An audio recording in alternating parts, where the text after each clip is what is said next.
E aí, família, vamos lá? Tá na hora do vídeo. Olha só, começou a aparecer o golpe dos refugiados aqui no Japão. Vai vendo. Por que eu falo isso? Porque, de acordo com a matéria aqui, isso para mim é um golpe. Então muita gente veio pro Japão, fez turismo, tá? Às custas do governo aqui do Japão, livre, lindo, leve e solto, tá? E tá voltando para casa com os bolsos cheios. Por que eu falo isso? Quem lembra, quem acompanhou o canal aqui desde aquela época, né, no início ali, desde aquela época que eu falo assim, quando começou o Japão a se intrometer na parte dos refugiados da Ucrânia. E foi uma bolada que o governo japonês, né, falou que ia dar para os... Era muita grana, tá? Era mais de 100 mil ienes, assim, né, no total, fora aquela ajuda diária.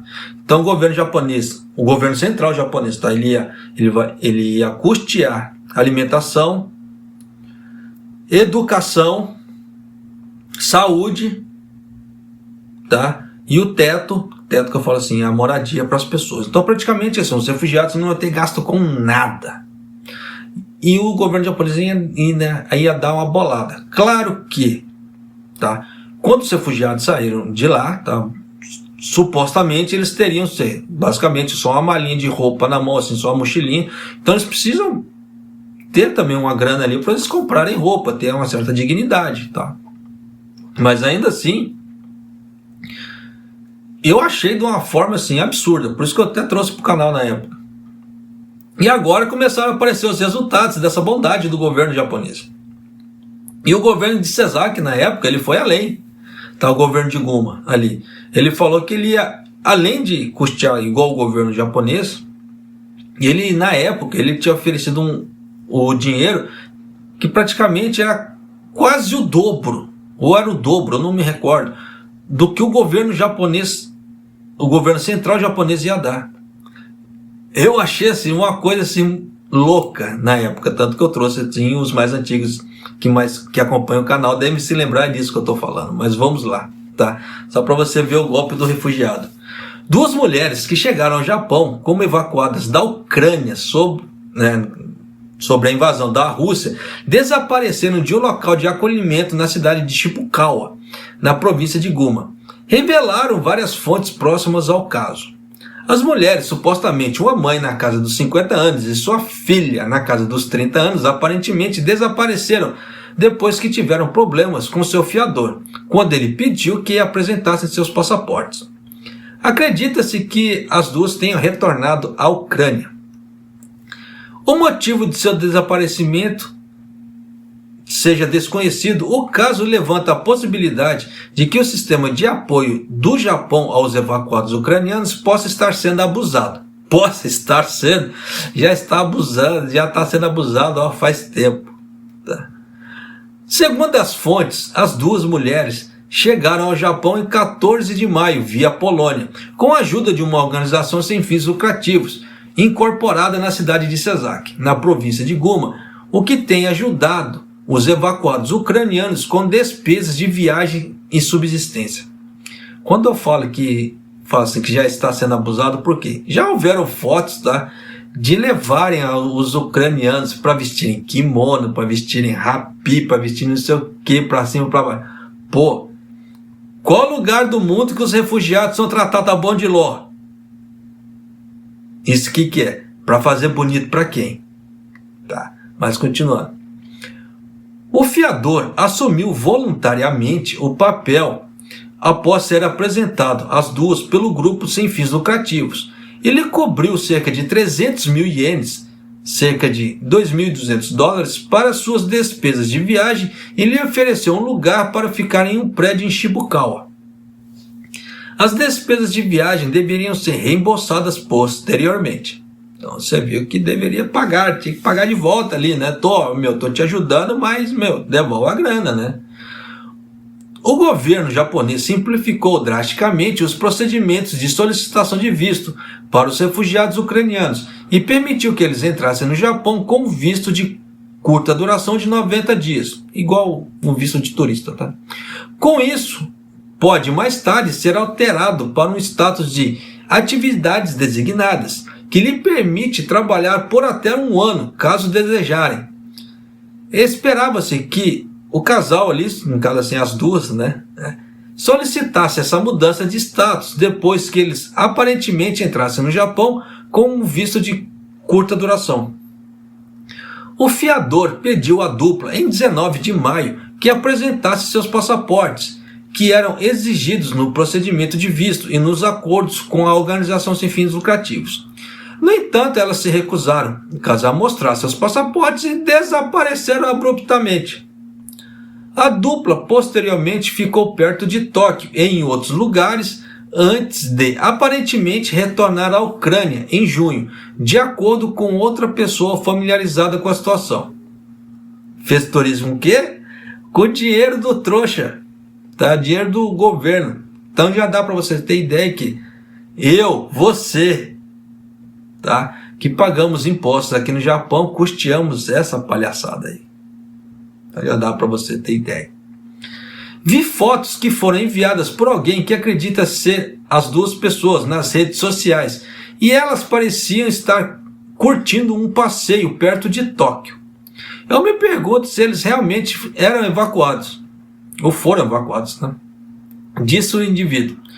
Um representante do grupo sem fins lucrativos que coordenou com eles também revelou: nós não verificamos completamente suas identidades, nem tínhamos certeza se os nomes que eles usavam eram os seus nomes reais. Olha essa palhaçada. Por que eu falo isso? Para nós tirar visto de trabalho aqui, no Japão no caso, Nisei, Sansei, Yansei, tá cada vez pior. Assim, cada vez mais documentação, exigência, e você vê que se você não tiver o COSEC para provar por A mais B que você é neto ou filho de fulano de tal, você não consegue vir. Então, e aí já começa um empecilho. Só para vocês terem ideia, a primeira vez que eu tirei visto, precisou das minhas fotos junto com o Dichan e a Bachan para provar que eu sou neto deles. E aí você vê que eu não tenho cara de mestiço. Esse tipo de procedimento era usado para mestiços. Eu não tenho cara de mestiço. Mas você vê que foi usado. Minha Bachan, ela teve que ir até o consulado, redigir um documento de próprio punho e ainda meteu o dedão, porque ela não tem rancor, meteu o dedão lá para poder comprovar que eu sou neto dela. Era neto dela, porque minha avó já faleceu, que Deus tem em bom lugar. Mas você vê que o governo japonês ele é muito criterioso na parte de identidade. E agora me faz um negócio desse. Por isso que eu falo que aqui no Japão a lei, no caso assim, aquela frase, pau que dá em Chico, que dá em Francisco, aqui não rola no Japão. Você vê que nessa parte aí, não rolou. Então, vai achando que tem muita coisa que é muito, como é que se fala assim, existe muita igualdade, porque não tem. Eu cansei de falar, eu amo o Japão, amo morar no Japão, amo morar no Japão, mas não tem ilusões em relação ao Japão. O Japão não é uma utopia, existem as suas cagadas também, Então, por isso que eu sempre trago esse tipo de coisa, por quê? Para evitar certas ilusões de certas pessoas, porque eu já cansei de ver gente iludida aqui no Japão que não dura 2 semanas, Então, continuando aqui. O governo municipal, que vem levantando doações para apoiar os evacuados ucranianos, planejava ajudar a dupla, mas um representante do Departamento de Política Geral da cidade comentou: a prefeitura não estava diretamente envolvida na aceitação da dupla, e não podemos comentar o caso por razões que incluem a proteção e privacidade. Proteção e privacidade do quê? A pessoa já vem aqui no Japão, já mete o louco, como é que se fala, meteu o golpe e deu área. Catou a grana de todo mundo e vazou. Fez turismo de graça. Privacidade do quê? Mas continuando, você vê que eles falam esse tipo de coisa porque não sabe de nada, não tem informação de nada, não tem dados de nada. Eles vão passar o quê? Não tem o que fazer. Houve relatos em todo o Japão sobre problemas envolvendo a aceitação de evacuados ucranianos nas comunidades locais. Então já deu para você sacar que isso aqui que eu estou mostrando para vocês é só a ponta do iceberg, que muita coisa está rolando por trás aí também. Tá? Motohiro Ono, presidente da Associação de Intercâmbio Cultural Japão-Ucrânia, com sede na cidade de Iao, na província de Osaka, que interage com a Ucrânia há mais de 15 anos, disse: não é raro que os evacuados tenham preparado suas passagens de volta para o uso com 3 meses de antecedência. É bem complicado, né? Por que eu falo isso? Se a pessoa saiu da Ucrânia, geralmente com o status de refugiado, geralmente ela saiu com a mão na frente ou outra atrás. Da onde tirou dinheiro para fazer isso? Tá. Então já dá para você sacar por A mais B que tem muito golpe por aí também. Embora tenham supostamente evacuado para o Japão devido à invasão da Rússia, as partes que estão hospedando precisam confirmar se são realmente evacuados. Então você vê que tem muita gente, dependendo, vindo para cá, falando que é evacuado e não é. Então vem para cá, ganha o din-din do governo japonês, dá um passeio, dá um rolezinho aí para descontrair da realidade dura da Ucrânia ali e volta para casa. Basicamente o que está acontecendo aqui no Japão, tá? Então você vê que já dá para você sacar por A mais B que o golpe do refugiado está acontecendo por lá de cá, e esse, pelo visto, não é um caso isolado. De acordo com a matéria aqui, tá? Você vê que houve relatos em todo o Japão sobre problemas envolvendo a aceitação dos evacuados ucranianos nas comunidades locais. Então pode ser uma série de problemas. Um dos problemas que eu vi era o problema de comunicação, tá? Como é que se diz? Dependendo da pessoa que queria trabalhar, mas ela não entende nada, e se não tiver um intérprete ali na cola dela, complica. É a mesma coisa, essa realidade da parte da língua, é a mesma coisa para nós brasileiros. Tá? Determinados locais que você vai trabalhar, se você não tiver um mínimo do entendimento, você não consegue manter sua permanência ali. Tá? Porque a firma nem sempre vai ter um tsuyaku com você ali, um tradutor.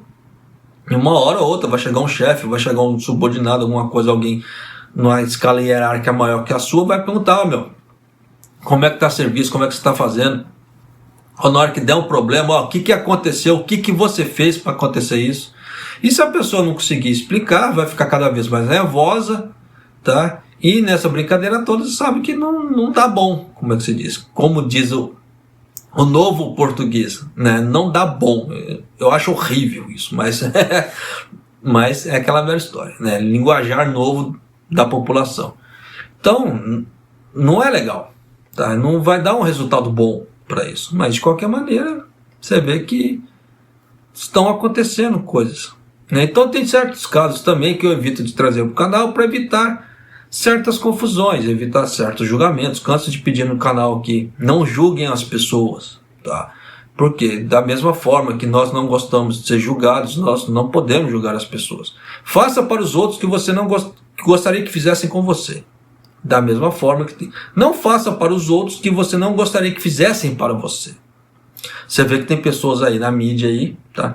Cansam de julgar as pessoas, mas na hora que as pessoas apontam o dedo para ela, fica toda dodói, toda mimimi. Por isso que eu já falo, faça a sua parte para você não sofrer a mesma coisa, tá? Além que só Deus tem prioridade para saber o que está acontecendo de uma forma macro. Porque geralmente o que eu tenho visto aí as pessoas julgando são julgamentos de forma micro, muito raso, por sinal. Tá? Tanto quando eu faço minhas análises, eu tento ser o mais macro possível, evitando ser o menos micro possível, para acertar o máximo possível nas previsões que eu costumo fazer aqui no canal. E, como é que se fala assim? Fugiu a palavra, me desculpe, tá? No caso, quando eu faço certas considerações de mercado de trabalho, econômico, etc. aqui no Japão, porque eu olho todos os dados, não só do Japão, eu olho os dados do exterior também, tá? Para fazer essa análise, tá? Nessa situação. E nessa brincadeira toda, ainda assim corro risco de errar. Graças a Deus, minha parte assertiva é de 90% a 95%. Mas costumo errar também, tá? Por isso que eu falo, ninguém está passível de erro. Por isso que eu peço para as pessoas, não julguem, tá? Vamos evitar apontar dedinhos aí, porque partir da hora que a pessoa aponta o dedinho para ela também, ela fica toda dodói, tá? Então, para evitar esses dodóis, vamos evitar isso. Mas já deu para você sacar que nem tudo que reluz é ouro e nem toda essa ideia do refugiado é refugiado aqui no Japão. E você e eu que estamos aqui no Japão estamos pagando essa conta. Tá? E para quem mora em Sesaki, paga a conta 2 vezes. Tá? Porque tem o do governo japonês e tem o do governo de Sesaki também. Então paga o brasileiro que mora em Sesaki, paga 2 vezes. Tá? Então é aquela velha história. Tem jeito? Não tem jeito, mas vida que se segue, tá? Então eu trouxe isso, mas para você ver que nem tudo que reluz é ouro e que existem certos problemas com essa parte de refugiados no Japão também, tá certo? Só que com isso é aquela velha história, na hora que o governo japonês começar a apertar o cinto para os refugiados, mais que já aperta, as pessoas falam, ai, japonês, vocês têm que, no caso, não falo, eu não sou japonês, tá? Sou brasileiro, mas costumam falar, mas o japonês, ele precisa ser um pouco mais humano. Com os próprios seres humanos cagando no ser humano.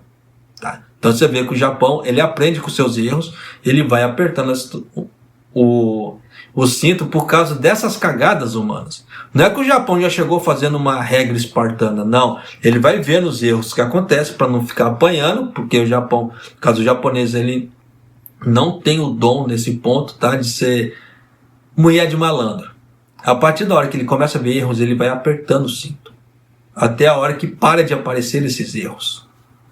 Tá? Então tem muita coisa e que as pessoas não entendem, mas essa é a parte cultural do Japão. Para quem mora aqui no Japão há muito tempo e acompanhou as transições, viu essas mudanças. Porque que eu falo? Tem muita gente que mora no Japão, não está nem aí para política, não está nem aí para economia, só viveu, mas não acompanhou as transições. Então não viu as mudanças que aconteceram devido a certas situações. Muitas pessoas não entendem isso. E com isso, já deu para você sacar que eu sou o dono da verdade, mas e para chegar naquela verdade, o que aconteceu? Então, por isso que eu sempre peço para as pessoas, não apontem dedinhos, porque tem muita coisa aí que é complicado, tá? E se você não é inscrito no canal, por favor, se inscreva no canal, deixa seu like e clica no sininho para receber as notificações de vídeo que acontecem aqui no canal, tá certo? E um abraço, até o próximo vídeo, até mais!